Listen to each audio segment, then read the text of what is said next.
Aim right, achieve big at KR Mangalam University.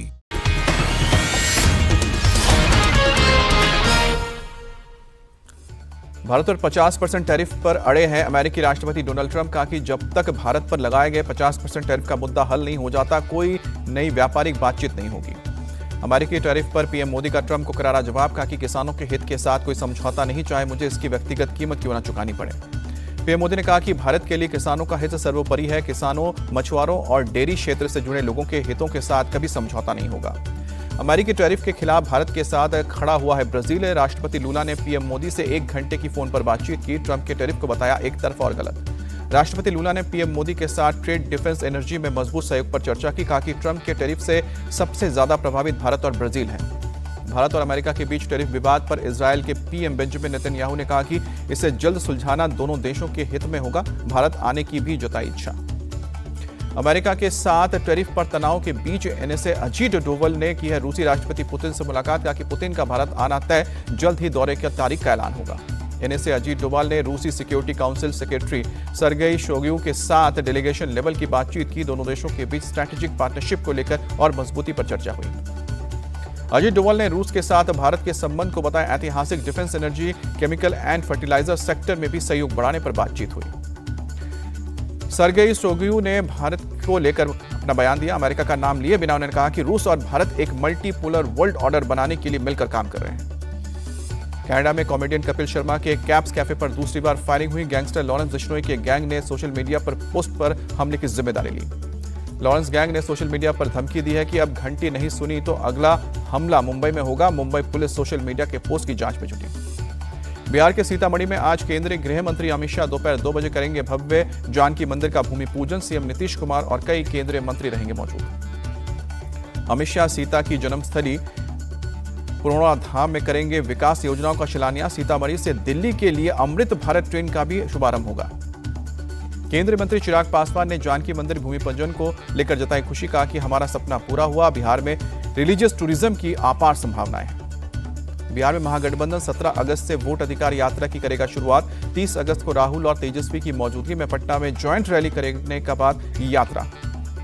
Bihar में नेता प्रतिपक्ष तेजस्वी यात्रा चुनाव आयोग से नोटिस के बाद से इनकार किया। कहा कि पटना रजिस्ट्रेशन विभाग से मिला है नोटिस और इसका जवाब दिया जा रहा है।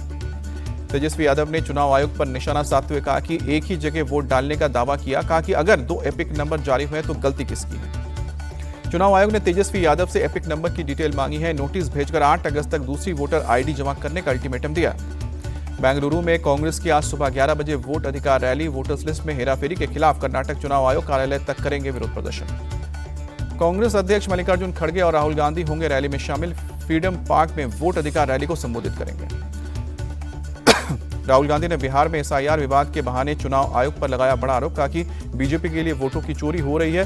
वोटर लिस्ट सही है या नहीं, चुनाव आयोग जवाब दे। राहुल गांधी ने कर्नाटक और महाराष्ट्र में वोटर फर्जीवाड़े का किया जिक्र। कहा कि डुप्लीकेट वोटर्स और फेक एड्रेस, एक पते पर कई वोटर से जमकर धांधली हुई है। 40,000 से ज्यादा वोटर है जिनका पता नहीं। राहुल गांधी बोले नरेंद्र मोदी सिर्फ 25 सीटों की वजह से देश के पीएम बने। चुनाव आयोग सीसीटीवी फुटेज नहीं देता तो कोई सबूत ना बचे। वोटर लिस्ट धांधली पर कर्नाटक चुनाव आयोग का राहुल को जवाब, सबूत के साथ शपथ पत्र देने के लिए कहा। कर्नाटक चुनाव आयोग के जवाब मांगने पर बोले राहुल गांधी, जनता के सामने दिया गया बयान मेरी शपथ है। हम अपना नहीं, चुनाव आयोग का डेटा सबके सामने रख रहे हैं। राहुल गांधी के बयान को उत्तर प्रदेश चुनाव आयोग ने बताया गलत। कहा कि आदित्य श्रीवास्तव और विशाल सिंह का यूपी के वोटर लिस्ट में नाम ही नहीं है। बीजेपी ने राहुल गांधी के आरोपों को गैर जिम्मेदाराना और शर्मनाक बताया। कहा कि आगे भी लोग कांग्रेस को सबक सिखाएंगे। केंद्रीय मंत्री गजेंद्र शेखावत बोले कि राहुल गांधी ने जो उदाहरण दिया है उससे पता चलता है कि देश में एसआईआर बहुत जरूरी है। राहुल के आरोपों का बीजेपी पर पलटवार। कहा कि चुनाव आयोग के अधिकारियों को धमका रहे हैं राहुल। इतनी दिक्कत है तो कोर्ट में याचिका क्यों नहीं डालते। बीजेपी ने राहुल गांधी को तेजस्वी यादव के वोटर लिस्ट विवाद पर घेरा। संबित पात्रा बोले तेजस्वी के पास 2 वोटर आई कार्ड है, राहुल इस पर क्यों नहीं बोले। तेजस्वी यादव ने भी राहुल के डेटा को सही ठहराया। कहा कि पूरी तरह से फर्जीवाड़ा हो रहा है, कोर्ट में रखेंगे सबूत। तेजस्वी का दावा, कई जगह एक ही पते पर 100 से ज्यादा लोगों के वोट, कई जगह मरे हुए लोगों के भी वोट बने हैं। जो पलायन नहीं किए उनका भी नाम लिस्ट से काटा गया है। देवेंद्र फडणवीस ने राहुल गांधी पर झूठ बोलने का आरोप लगाया। कहा कि महाराष्ट्र सहित पूरे देश में कहीं भी वोटों की चोरी नहीं हुई। महाराष्ट्र के डिप्टी सीएम एकनाथ शिंदे बोले, बिहार चुनाव में राहुल गांधी को हार नजर आई है, इसलिए रोना शुरू कर दिया है। केंद्रीय मंत्री प्रहलाद जोशी ने कहा कि राहुल गांधी को गंभीरता से लेने की जरूरत नहीं है। जहां कांग्रेस जीतती है वहां चुनाव आयोग और ईवीएम सब अच्छे हैं। सीईसी की नियुक्ति पर प्रहलाद जोशी ने कांग्रेस पर साधा निशाना, कहा कि पहले पीएम अपने हिसाब से मुख्य चुनाव आयुक्त नियुक्त करते थे, आज विपक्ष के नेता 3 सदस्यीय पैनल का हिस्सा है। प्रशांत किशोर बोले, ड्राफ्ट वोटर लिस्ट में गड़बड़ी की बात सही है, लेकिन जितने भी लोग बचे हैं उतने नीतीश कुमार और बीजेपी को हराने के लिए काफी हैं। डबल इंजन सरकार हमारी नागरिकता छीनने की कोशिश कर रही है। एसआईआर को लेकर ममता बनर्जी का केंद्र पर अटैक। पश्चिम बंगाल के अधिकारियों को निलंबित करने पर भड़की ममता बनर्जी, कहा कि चुनाव आयोग ने किस आधार पर कार्रवाई की। वाराणसी के एमपी एमएलए कोर्ट ने स्वामी प्रसाद मौर्य के खिलाफ एफआईआर दर्ज करने का दिया आदेश। 2023 में तुलसीदास और रामचरितमानस पर विवादित टिप्पणी के मामले में कोर्ट ने दिया ऑर्डर। याचिकाकर्ता अशोक कुमार जाटव ने कोर्ट के फैसले पर जताई खुशी, कहा कि लंबी लड़ाई के बाद मिली सफलता, हमारी आस्था का अपमान करने वालों को जाना पड़ेगा जेल। कथावाचक अनिरुद्धाचार्य के खिलाफ मथुरा में चेतावनी सभा का आयोजन। महिलाओं पर दिए आपत्तिजनक बयान को लेकर संत समाज और महिलाओं में नाराजगी। अनिरुद्धाचार्य के खिलाफ एफआईआर की मांग। जम्मू कश्मीर को राज्य का दर्जा दिए जाने की याचिका पर आज सुप्रीम कोर्ट में सुनवाई। कॉलेज टीचर जहूर अहमद भट्ट और सामाजिक कार्यकर्ता खुर्शीद अहमद मलिक ने दायर की याचिका। दर्जी कन्हैयालाल हत्याकांड पर आधारित फिल्म उदयपुर फाइल्स आज होगी रिलीज। दिल्ली हाईकोर्ट ने फिल्म के रिलीज पर रोक लगाने से याचिका को किया खारिज। बॉम्बे हाईकोर्ट की 2 टूक। मुंबई में कबूतर खानों को बंद करने के लिए कोई ऑर्डर पास नहीं किया है। जस्टिस वर्मा को सुप्रीम कोर्ट से बड़ा झटका। कैश कांड को चुनौती देने वाली याचिका खारिज। एमपी के रतलाम में बाजार में 2 पक्षों के बीच मारपीट। स्थानीय लोगों के मुताबिक हर पर्व त्योहार पर बाजार में होता है मारपीट। पुलिस से कई बार बाजार बंद करने की मांग के बावजूद लगाया जाता है बाजार। राजस्थान के जयपुर में 2 भाइयों में मारपीट। दोनों अस्पताल में भर्ती। थाने में रिपोर्ट लिखवाने गए पिता को ही पुलिस ने किया गिरफ्तार। पंजाब के अमृतसर में रेलवे स्टेशन पर पुलिस ने चलाया चेकिंग अभियान। 15 अगस्त को लेकर सुरक्षा कड़ी। एमपी के जबलपुर में आर्मी से रिटायर्ड लांस नायक ने की धोखाधड़ी। लोगों को नौकरी दिलाने के नाम पर किया 45 लाख रुपए का फ्रॉड। आवेदकों को देता था फर्जी अपॉइंटमेंट लेटर। ओडिशा के मयूरभंज में शर्मनाक करतूत। 10 साल की नाबालिग के साथ बहनोई और उसके 2 दोस्तों ने 1 महीने तक रेप किया। पुलिस ने 3 आरोपियों को गिरफ्तार किया। दिल्ली के जनकपुरी में 20 सड़क पर बना गड्ढा। सड़क धंसने के बाद गड्ढे के चारों तरफ की गई बैरिकेडिंग। लखनऊ के गोमती नगर में ईडी की बड़ी कार्रवाई। कारोबारी निकांत जैन के ठिकाने पर रेड। यूपी के बुलंदशहर में बच्चों के विवाद में महिला को गिरा कर पीटा। लात घूंसे भी बरसाए। लखनऊ के केजीएमयू अस्पताल के ओपीडी की लिफ्ट बीच में अटकी। आधे घंटे तक मरीज और तीमारदार फंसे रहे। हेल्पलाइन का नंबर 1 अंक मिसिंग होने के चलते फोन भी नहीं लगा। यूपी के जौनपुर में बेखौफ बदमाश दुकान में घुसकर महिला के साथ मारपीट। मुंबई में महिला ने प्रेमी के साथ मिलकर पति को पीटा। इलाज के दौरान मौत। बेटी की गवाही से खुलासा। आरोपी पत्नी अरेस्ट। नागपुर में पिता की मौत का बदला लेने के लिए बेटा बना चोर। बियर बार और शराब की दुकानों में करने लगा चोरी।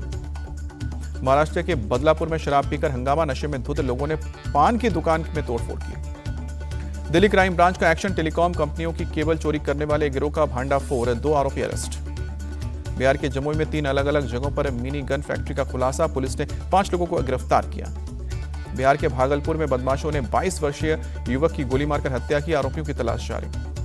गया में लूट की योजना बना रहे 4 बदमाश गिरफ्तार। गया पुलिस और एसटीएफ का ज्वाइंट ऑपरेशन। झारखंड के जमशेदपुर में मंचलों के 2 गुटों में जमकर मारपीट। लाठी डंडे और लात घूंसों से एक दूसरे को पीटा। जम्मू कश्मीर के उधमपुर में पति ने पत्नी को बेरहमी से पीटा। पीड़ितों के परिवार से ससुराल वालों पर दहेज उत्पीड़न का आरोप लगाया। कर्नाटक के मांड्या में पुरानी रंजिश में 3 दोस्तों ने एक शख्स की बर्बर हत्या की। पुलिस आरोपियों की तलाश में जुटी।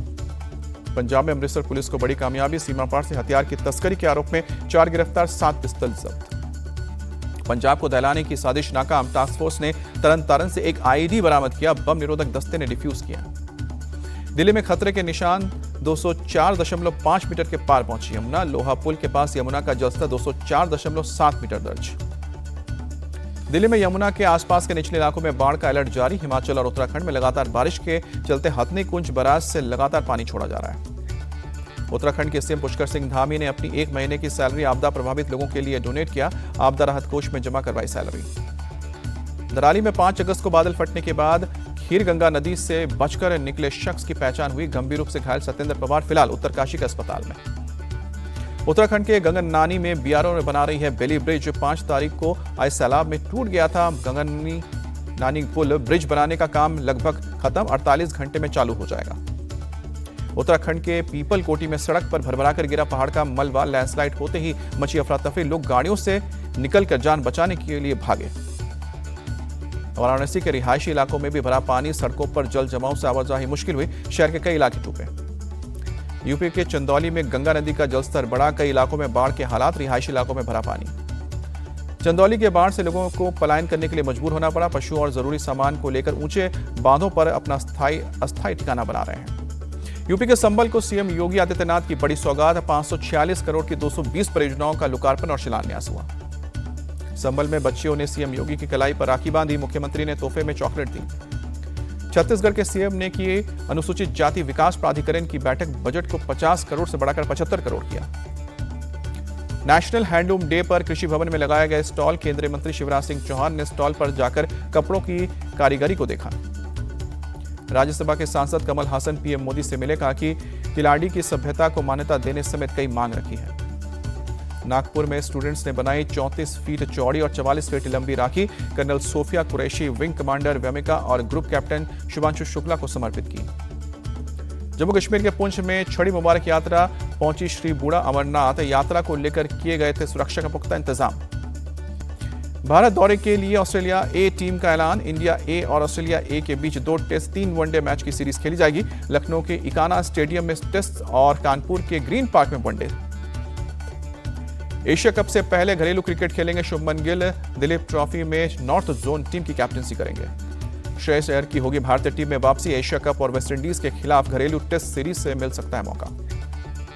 संजू सैमसन चोटिल ऋषभ पंत की जगह खेल सकते हैं एशिया कप, चीफ सिलेक्टर्स की बनी पहली पसंद। इंग्लैंड के खिलाफ संजू ने खेला था आखिरी T20 मैच। भारत के 5 पुरुष मुक्केबाज अंडर 19 एशिया चैंपियनशिप के सेमीफाइनल में पहुंचे, मेडल हुआ पक्का। 7 महिला मुक्केबाज भी सेमीफाइनल में पहुंच चुकी हैं। भारतीय महिला बॉक्सर लवलीना ने लगाया बॉक्सिंग फेडरेशन ऑफ इंडिया पर अपमान का आरोप, इंडियन ओलंपिक संघ ने आरोपों की जांच शुरू की।